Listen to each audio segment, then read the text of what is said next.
The universe had forgotten him, but the humans never did. 10,000 years ago, when the first great war between the stars reached its terrible end, a dragon named Veilthorn the Eternal made a promise to every young species in the galaxy. He vowed that he would return when darkness threatened to swallow everything, and all he asked in exchange was simple: remember me.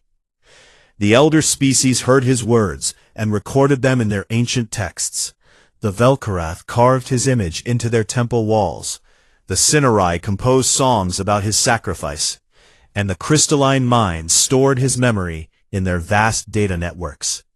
But time has a way of erasing even the deepest impressions, and one by one, the great civilizations decided that Veilthorn was nothing more than a myth, a story for children, a superstition unworthy of advanced minds.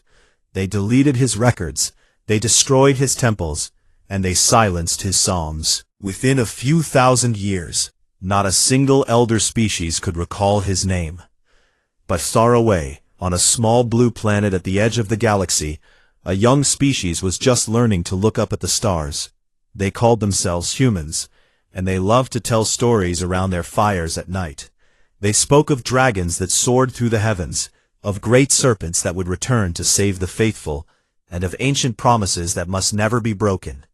They did not know where these stories came from, but they passed them down from parent to child, generation after generation, never forgetting. Commander Daniel Hayes stood on the bridge of the research vessel Meridian and stared at the images on his display screen. His ship had been exploring the outer reaches of known space for 3 years now, mapping dead moons and abandoned worlds. But nothing had prepared him for what they had just found.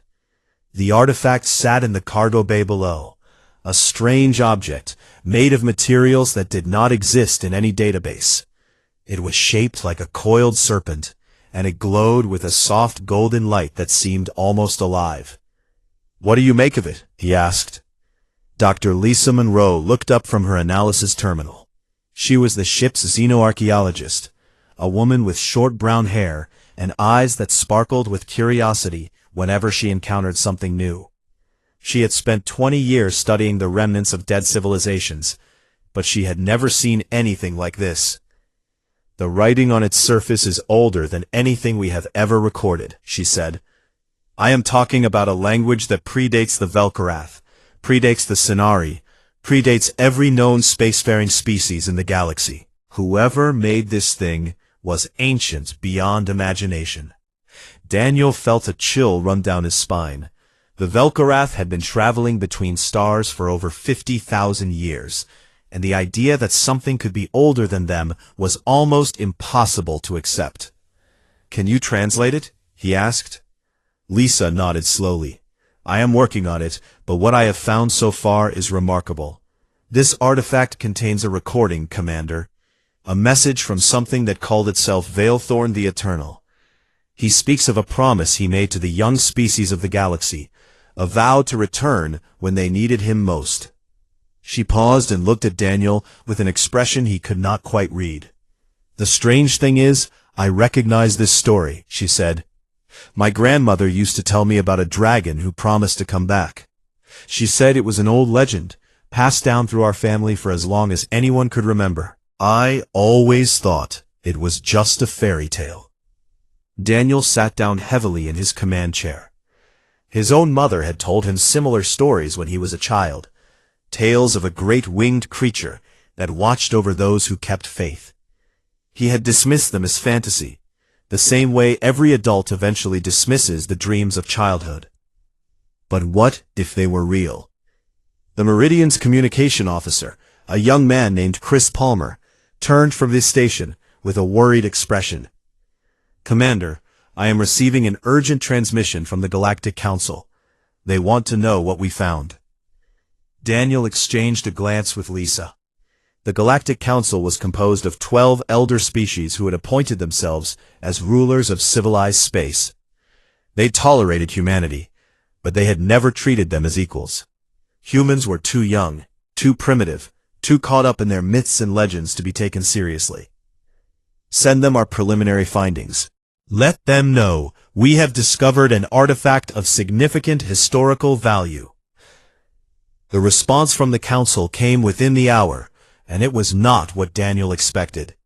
The Velkarath ambassador dismissed their discovery as worthless, calling the legend of Veilthorn primitive superstition.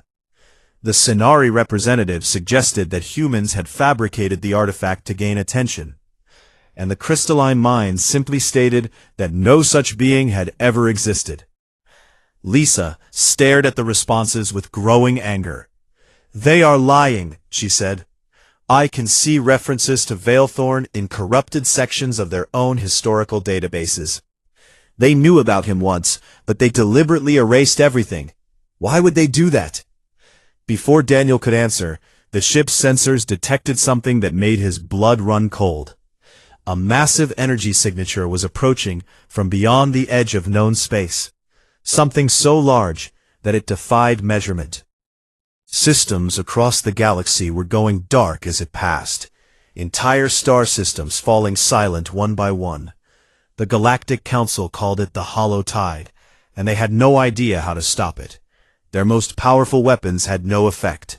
Their greatest warships were destroyed in seconds, and their most brilliant scientists could not even explain what it was. Panic spread across the civilized worlds as species that had ruled the stars for millennia faced something they could not defeat. Daniel watched the reports come in with growing despair. Billions of lives were being extinguished, and there was nothing anyone could do. Lisa grabbed his arm. "Commander, I finished translating the artifact. Veilthorn said he would return when we needed him, but he also said something else. He said that only the memory of the faithful could call him back. He needed someone to remember him, or he would be lost forever in the space between dimensions." She looked at him with desperate hope in her eyes. "The elder species forgot him on purpose, Daniel. They were afraid of his power, so they erased him from history. But we never forgot. Humans have been telling stories about dragons for thousands of years.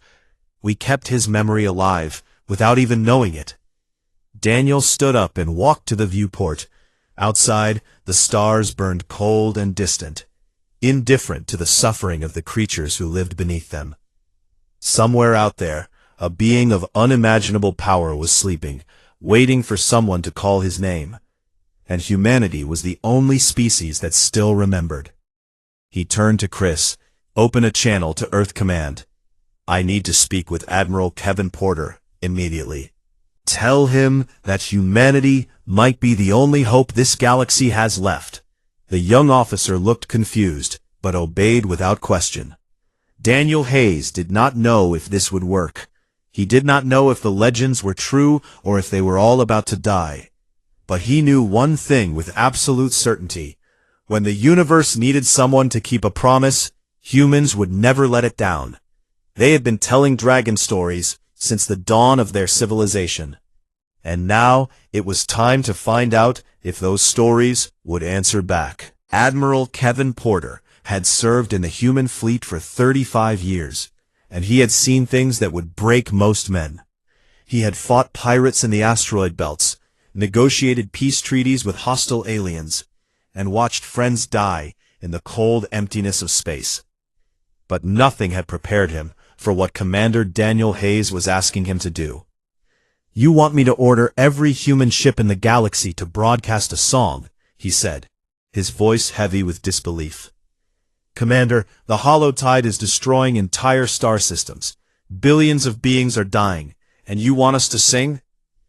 Daniel stood firm on the other side of the communication screen. Behind him, Dr. Lisa Monroe held a data tablet containing everything they had learned from the ancient artifact. "Admiral, I know how this sounds," Daniel said, "but the evidence is clear. Veilthorn the Eternal is real, and he made a promise to return when the galaxy needed him. The only thing keeping him from coming back is that no one remembers him anymore." He paused and took a deep breath. "No one except us. Humans have been telling dragon stories since before we had written language. We kept his memory alive for 10,000 years without even knowing what we were doing. If we broadcast those stories, those songs, those legends into the void, There is a chance he will hear us. Admiral Porter rubbed his tired eyes. The past week had been a nightmare of failed battles and desperate retreats. The Galactic Council had tried everything to stop the hollow tide, and nothing had worked. Their most advanced weapons passed through the entity like light through glass. Their shields crumbled like paper, and their soldiers died screaming into the darkness. What did they have to lose? Tell me about this song, he said.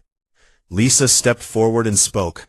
Every human culture has some version of it, Admiral. In Europe, they called it the Dragon's Lullaby. In Asia, they called it the Serpent's Dream. In Africa, they called it the Song of the Winged One. The melodies are different, but the core is the same. It is a call to something ancient, a reminder that we have not forgotten. She transmitted a file to his terminal. I have compiled every version I could find and created a unified broadcast. If we transmit this on every frequency, across every human ship and station and colony, there is a chance it will reach him. Admiral Porter listened to the melody. It was haunting and beautiful, a simple tune that seemed to echo with something far older than humanity itself. He remembered his grandmother humming it when he was a child, though she had never told him where it came from. The Galactic Council will think we have lost our minds, he said. Daniel nodded. They already think that. The Velkarath ambassador called humanity the children of the galaxy just yesterday. They have never taken us seriously, and they probably never will. But right now, their weapons have failed, their fleets have been destroyed, and their great civilizations are crumbling. We have nothing left to try, except faith. Admiral Porter made his decision. He opened a channel to every human vessel in the galaxy and began to speak. This is Admiral Kevin Porter of Earth Command. I am ordering all ships, all stations, and all colonies to begin transmitting the attached broadcast immediately. This is not a drill. This is not a request. This is a direct order. We are going to remind the universe that humanity keeps its promises. Within the hour, the broadcast began. On Earth, people gathered in the streets and sang the old songs their grandparents had taught them.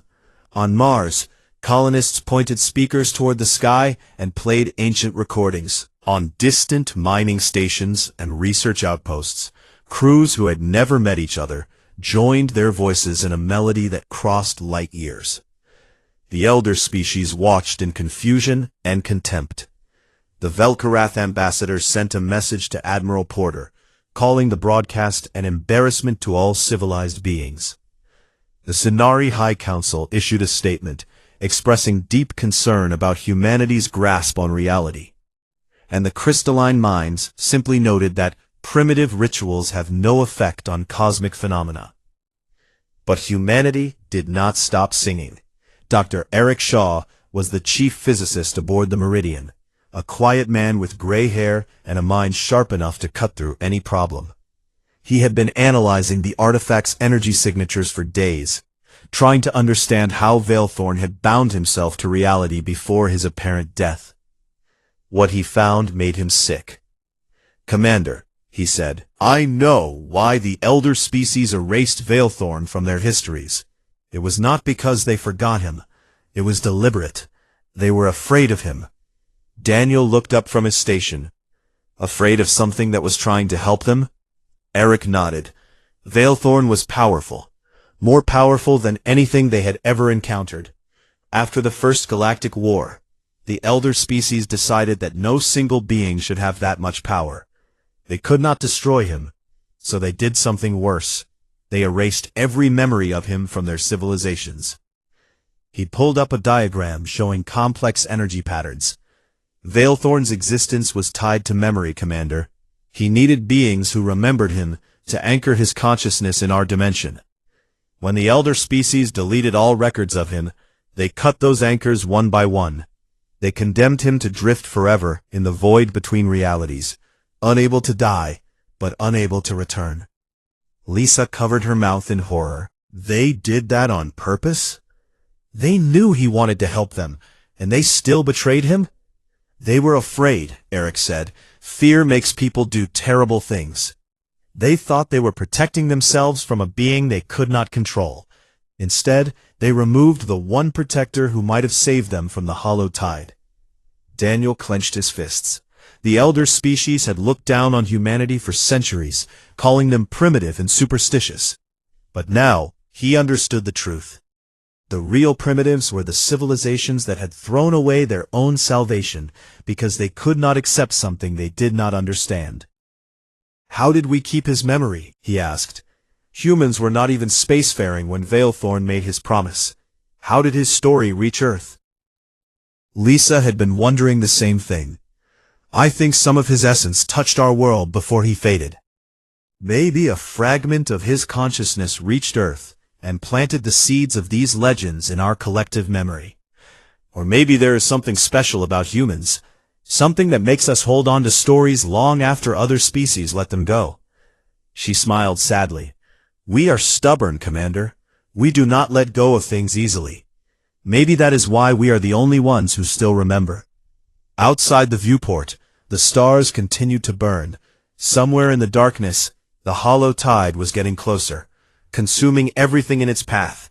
And somewhere beyond the edge of reality, a dragon was listening to a song he had not heard in 10,000 years. Admiral Porter's broadcast reached the farthest corners of human space. Children sang along with their parents. Soldiers hummed the melody in their bunkers, and dying colonies sent their last transmissions, carrying nothing but that ancient tune. The Galactic Council prepared for the end of everything they had built, but humanity kept singing, because that was what humans did. They told stories, they kept promises, and they never stopped believing in things that were supposed to be impossible. And in the void between dimensions, something ancient began to stir. It heard the voices calling its name, and for the first time in 10,000 years, it remembered what it meant to be remembered. Veilthorn the Eternal opened his eyes and turned toward the sound of the song. Someone was calling him home. In the space between galaxies, where light itself grew tired and faded, something impossibly old began to wake from a sleep that had lasted 10,000 years. Veilthorn the Eternal had once been the guardian of the cosmos, a being of pure energy who had watched over the younger species as they took their first steps toward the stars. He had loved them all, the curious Velkarath with their endless questions, the artistic Sinari with their beautiful songs, and the logical crystalline minds with their vast libraries of knowledge. He had fought for them in the First Galactic War, spending almost everything he had to push back the darkness that threatened to consume them. And when the war ended and his physical form began to fade, he had made them a promise. He would return when they needed him, as long as they remembered him, but they had not remembered. One by one, the anchors that held his consciousness together had snapped, as the elder species erased his name from their histories. He had felt each deletion like a wound, each forgotten story like a piece of himself being torn away. Eventually there was nothing left but a scattered cloud of fading energy, drifting through the void with no hope of ever returning. Veilthorn had given up. He had accepted that his existence would end, not with a final blaze of glory, but with a slow fade into nothingness, forgotten by the universe he had tried to protect. But now, something impossible was happening. A song reached him through the darkness, carried on waves of electromagnetic energy from a distant corner of the galaxy. It was imperfect and evolved, changed by thousands of years of retelling, but he recognized it instantly. It was his song, the melody he had taught the young species before he faded, the tune that was supposed to call him home. Someone remembered. Veilthorn focused his scattered consciousness and listened more closely. The song was coming from millions of sources, all broadcasting simultaneously. He could hear children singing, adults humming, and machines playing recordings. The voices were strange to him, speaking a language that had not existed when he made his promise. But the emotion behind them was unmistakable. They believed in him. They had never stopped believing. With tremendous effort, Veilthorn began to pull his scattered essence back together. It was like trying to gather smoke with his hands, but the song gave him something to hold on to. Each voice was an anchor, each melody a rope, pulling him back toward reality. He had been lost for so long that he had forgotten what it felt like to be found. On Earth, in a small town far from any major city, a little girl named Katie sat on her grandfather's porch and looked up at the night sky. She was 7 years old, with messy blonde hair and a gap-toothed smile that could brighten any room. Her grandfather Ben sat beside her in an old rocking chair, his weathered hands wrapped around a cup of coffee. He was 73 years old, and he had seen many strange things in his life, but nothing as strange as the news reports he had been watching for the past week. "Grandpa," Katie said, "why is everyone singing that song?" Ben looked at his granddaughter and smiled. "Do you remember the story I told you about the dragon who promised to come back?" Katie nodded eagerly. It was her favorite bedtime story, the one she asked for again and again. She knew every word by heart. From the great battle in the stars to the moment the dragon made his promise to return. "Well," Ben said, "some people think that if we all sing his song together, he might hear us. They think he might come back to help us." Katie's eyes grew wide. "Is the dragon real, Grandpa?" Ben hesitated. He had told that story 100 times, passed down from his own grandmother who had heard it from hers. He had always thought it was just a fairy tale, a pretty legend with no connection to reality. But now, with the reports of the hollow tide and the desperate broadcast from Admiral Porter, he was not so sure anymore. "I do not know, sweetheart," he said honestly, "but I think sometimes the most important thing is not whether something is real. It is whether we believe in it enough to keep its memory alive." Katie thought about this for a moment, her young mind working through the idea. Then she stood up, faced the stars, and began to sing. Her voice was small and imperfect, but she sang with all the faith that only a child can have. Ben felt tears forming in his eyes. He joined his granddaughter, his old voice cracking but determined. Together they sang the dragon song to the uncaring sky, two small humans on a small blue planet, adding their voices to the millions of others. In the void, Veilthorn heard them. He heard the little girl's pure faith and the old man's desperate hope. He heard the commander on the Meridian who had found his artifact and believed, despite all logic. He heard the admiral who had ordered a galaxy to sing, even when everyone called him crazy. He heard every human who had ever told his story, every parent who had passed down the legend, every child who had dreamed of dragons. And he understood something he had never understood before. The elder species had remembered him out of duty, recording his deeds in official histories and teaching his story in their schools. But when that duty became inconvenient, they had simply erased him. Their memory had been shallow, based on obligation rather than love. But the humans were different. They had remembered him without any obligation at all. They had kept his story alive for thousands of years simply because they loved it. They had sung his songs and dreamed his dreams and passed his legend from generation to generation because something in their hearts refused to let go of beautiful things. That was why their memory was strong enough to call him back. It was not the quantity of voices, but the quality of their belief. Veilthorn gathered the last fragments of his scattered consciousness and began to take form.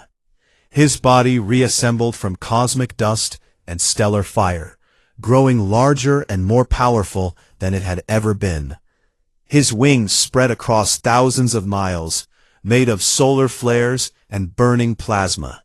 His scales formed from crystallized dark matter, harder than any substance in the known universe, and his eyes opened, filled with the light of collapsed stars. He was awake, he was alive, and he remembered his promise. The Galactic Council detected his emergence before they could even process what they were seeing.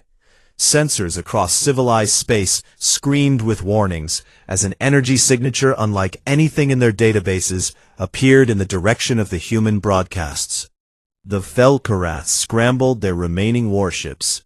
The Sinari evacuated their capital world, and the crystalline mines simply recorded what they believed would be the end of everything. But Admiral Porter received a different kind of transmission. It came on a frequency that should not have existed, carried by energy patterns that defied the laws of physics. The message was a single word, spoken simultaneously in every human language that had ever existed. Remembered. Daniel Hayes stood on the bridge of the Meridian and watched the sensors go wild. Beside him, Lisa Monroe was crying tears of joy. And across the galaxy, humans looked up at the sky and saw something impossible. A dragon made of starfire was descending from the void, and he was coming to keep his promise. Katie tugged on her grandfather's sleeve. "Grandpa, look! He came back! The dragon came back!" Ben held his granddaughter close and wept. After all these years, after all the stories and songs and dreams, the legend was real, and humanity had brought him home. The hollow tide had consumed 17 star systems by the time Veilthorn reached it. Trillions of lives had been extinguished, ancient civilizations reduced to nothing but scattered dust. The entity moved through space like a living shadow, absorbing everything it touched: stars, planets, ships, and even light itself. No weapon had ever harmed it. No shield had ever slowed it. The greatest minds in the galaxy had studied it for weeks and learned nothing except that it was hungry, and that its hunger had no end. But now something stood in its path, something just as ancient and just as powerful.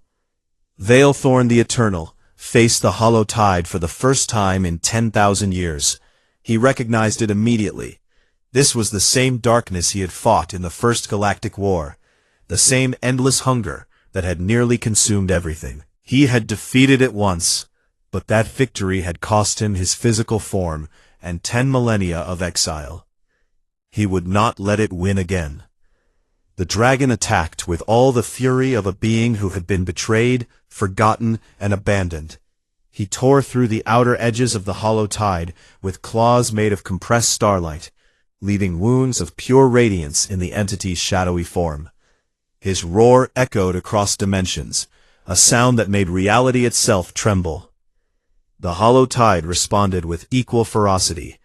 It wrapped tendrils of absolute darkness around Veilthorn's wings, trying to pull him into its endless depths. Where it touched him, his starfire form flickered and dimmed. The entity was not just attacking his body, but feeding on his very essence. Admiral Porter watched the battle from his command ship, the carrier Constellation. Around him, the remnants of the human fleet waited in formation. They had lost many ships in the retreat from the hollow tide, but those who remained were ready to fight. "Sir," his tactical officer said, "the dragon is weakening. 10,000 years without an anchor took its toll on him. At this rate, the hollow tide will overwhelm him within the hour." The admiral clenched his jaw. They had called Veilthorn back from the void. They had given him hope, and now they were going to watch him die. He could not accept that. "All ships," he said, his voice steady despite the fear in his heart. "We are going to support our friend.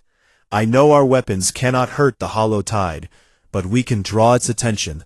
We can buy the dragon time, and if we die doing it, then at least we die keeping our promise." The bridge crew stared at him in silence. They knew what he was asking. They knew the odds, and one by one, they nodded. Captain Megan Torres commanded the destroyer Avalon.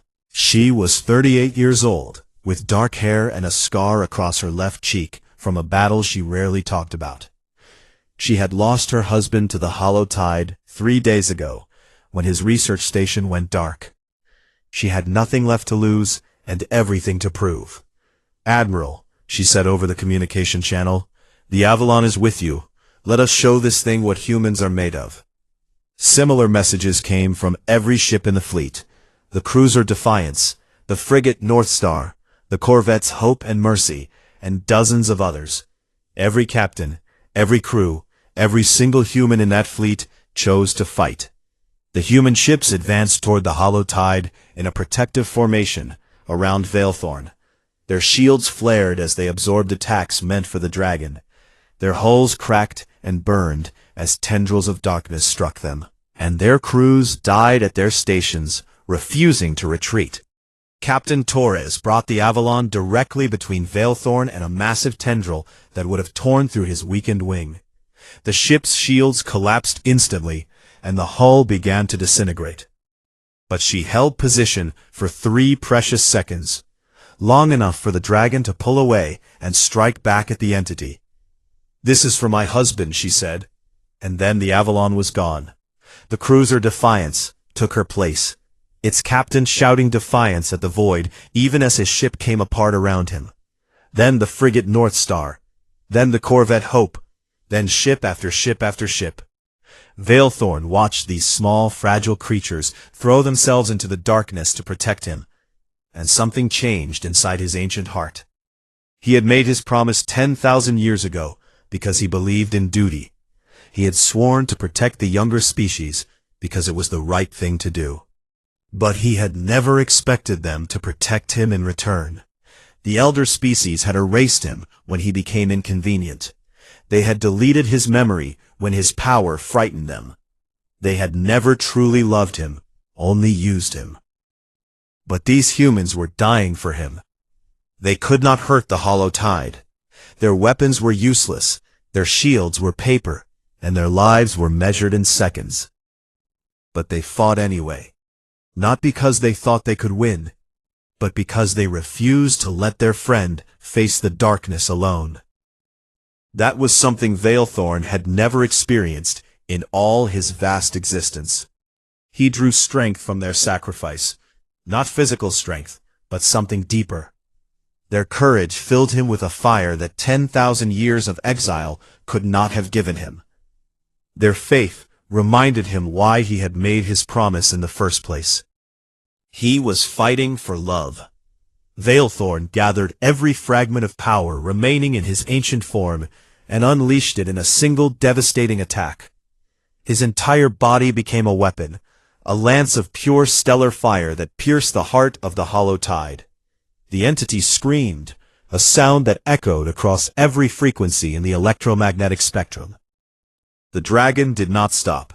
He pushed deeper and deeper into the darkness, tearing it apart from the inside. The hollow tide tried to consume him, but his fire was too bright, his will was too strong. He had been given something worth fighting for, something worth dying for. With a final roar that shook the foundations of reality, Veilthorn ripped the entity apart. The hollow tide shattered into a billion fragments of shadow, scattered across dimensions where they could never reform. The darkness that had threatened to consume everything was gone. The surviving human ships watched in awe as the dragon emerged from the dissipating shadows. He was smaller now, diminished by the effort of his victory. His wings flickered like dying flames, and his eyes had lost some of their brightness. But he was alive, and so were they. Admiral Porter counted the survivors. Out of 63 ships that had joined the battle, only 19 remained. Over 4,000 humans had died in the span of an hour, sacrificing themselves to buy time for a dragon they had only just met. "Sir," his communications officer said, tears streaming down her face, "the dragon is hailing us." Veilthorn's voice filled the bridge, ancient and tired, but filled with warmth. "You did not have to do that," he said. "You could have retreated. You could have let me fight alone. Your weapons could not harm the hollow tide. Why did you stay?" Admiral Porter looked at his crew, at the faces of the men and women who had chosen to fight. Then he turned back to the viewport, where the dragon floated among the debris of shattered ships. "Because we made a promise too," he said. "You vowed to return when we needed you. We vowed to remember, and today we learned that remembering is not enough. Sometimes you have to stand beside the things you believe in, even when it costs you everything. The dragon was silent for a long moment. Then he spoke again, and his voice was filled with something that sounded very much like love.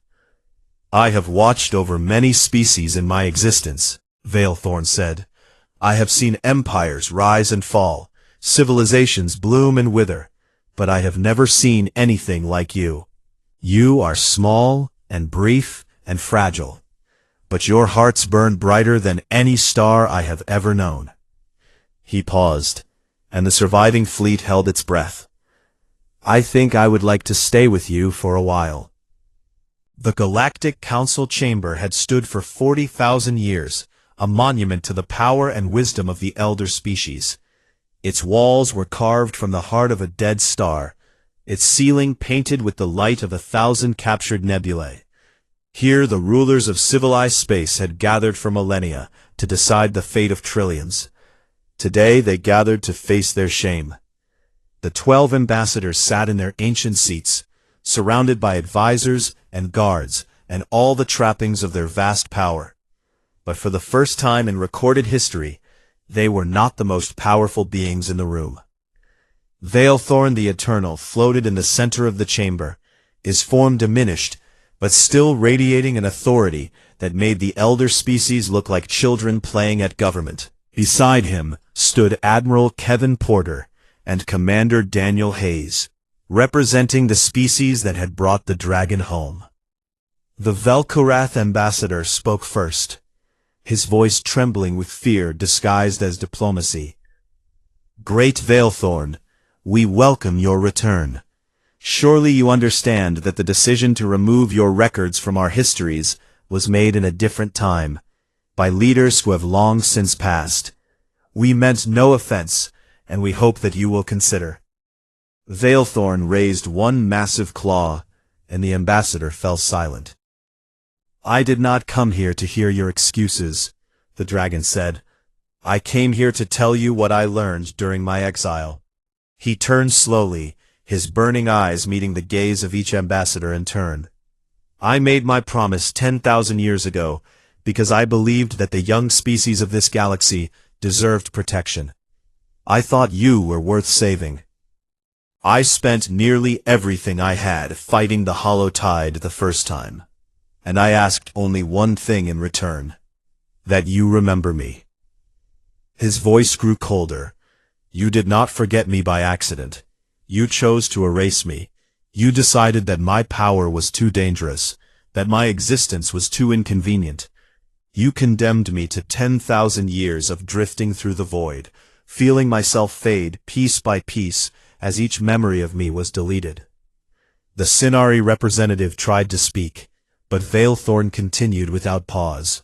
I would have died in that void. My consciousness would have scattered across dimensions until nothing remained.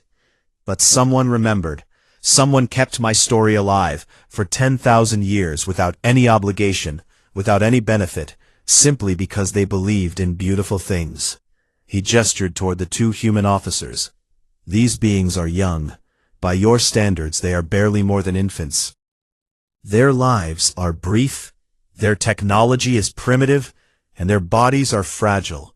You have mocked them for centuries, calling them superstitious and simple. The dragon's eyes blazed with sudden fury. But they did what none of you could do. They kept faith. They told stories. They sang songs. And when the darkness came, they did not run. They stood beside me and fought, knowing they would die, because they understood something you have forgotten. He paused, letting the weight of his words fill the chamber. Promises matter. Memory matters. Faith matters. These are not weaknesses to be discarded when they become inconvenient. They are the foundations upon which all civilization is built. You call yourselves the rulers of the galaxy, but you have forgotten how to rule your own hearts. The crystalline mind representative attempted to offer a logical defense, stating that the decision to erase Veilthorn had been based on risk assessment and probability calculations. The dragon silenced him with a look.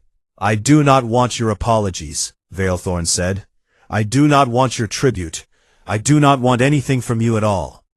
I have seen what your civilization truly is, and I am not impressed."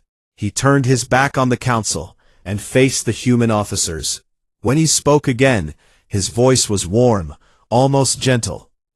"Admiral Porter, Commander Hayes, I wish to address your species." The admiral nodded and opened a communication channel to every human ship, station, and colony in the galaxy. Billions of people stopped what they were doing to listen. "People of Earth," Valethorn said, "I owe you a debt that I can never fully repay. You kept my memory alive when the rest of the universe forgot. You called me home when I had given up hope. And you fought beside me when you had every reason to run. I made a promise once, long ago, to return when the galaxy needed me. Today I make a new promise, to you alone. As long as humans remember, I will watch over you. As long as you tell stories, I will listen. And as long as you keep faith, I will return whenever you call." He spread his wings, and light filled the council chamber like sunrise. "I am not a god to be worshipped, or a weapon to be wielded. I am simply a friend who keeps his promises, and I have chosen to be humanity's friend." On Earth, in that small town far from any major city, Katie jumped up and down with excitement. "Grandpa, did you hear that? The dragon is going to stay with us." Ben held his granddaughter close, tears streaming down his weathered face. He had spent his whole life telling stories that everyone said were not real, passing down legends that people called superstition. Now, the whole galaxy knew the truth. "I heard, sweetheart," he said. "I heard." That night, the sky filled with colors that no one had ever seen before.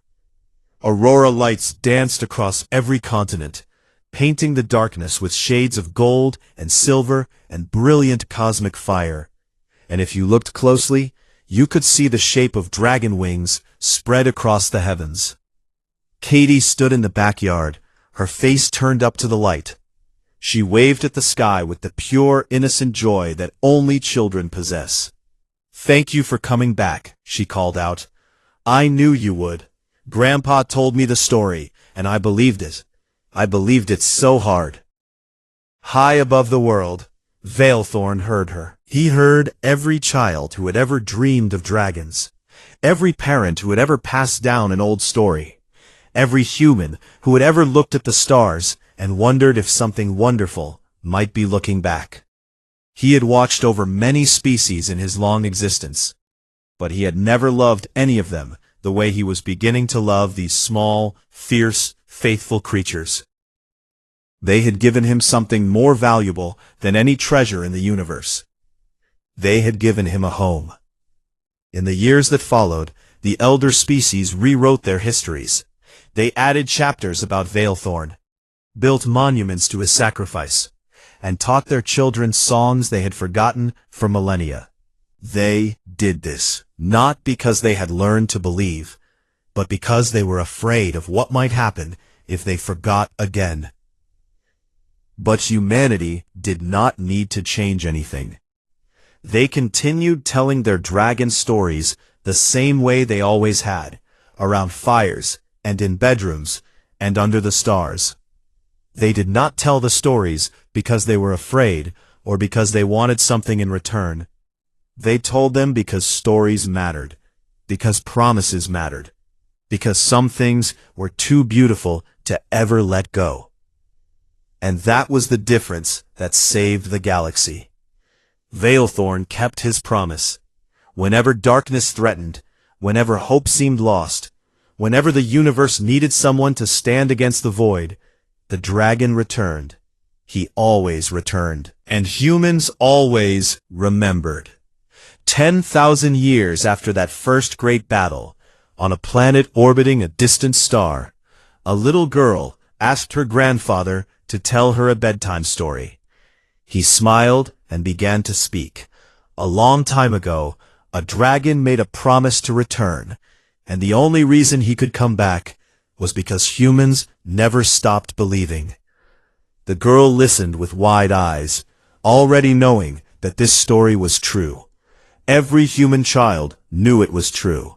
They could feel it in their hearts, a warmth that connected them to something ancient and powerful and kind. Some species built empires, some species conquered worlds, but humanity did something far more important. They kept faith, and in the end, that made all the difference.